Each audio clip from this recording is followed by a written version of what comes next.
ఇదిగో ఒక పిట్ట కథ.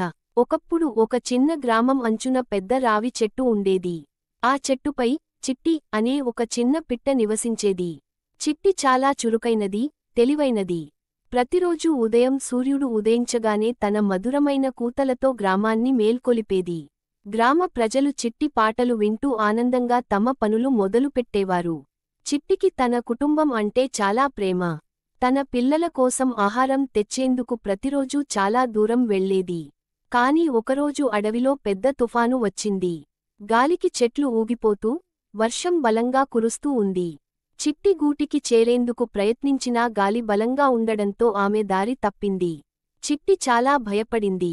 ఎక్కడికి వెళ్లాలో తెలియక ఒక పాడుబడ్డ ఇంటి మేడపై కూర్చుంది. అక్కడ ఒక వృద్ధ రైతు ఆమెను గమనించాడు. పిట్ట వణుకుతూ ఉండటం చూసి రైతు దయతో ఆమెకు కొద్దిగా గింజలు, నీరు పెట్టాడు. భయపడకు చిన్న పిట్టా, ఇక్కడ సురక్షితమే అన్నాడు.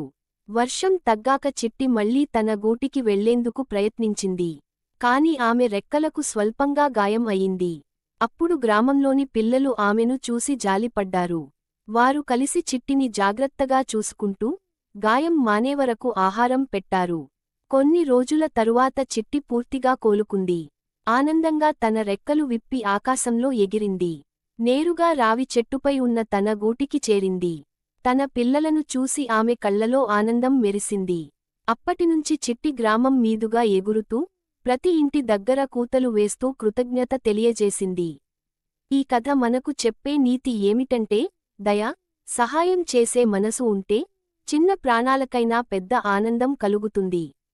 మనం చేసిన మంచి పని ఎప్పుడూ తిరిగి మనకే సంతోషంగా మారుతుంది.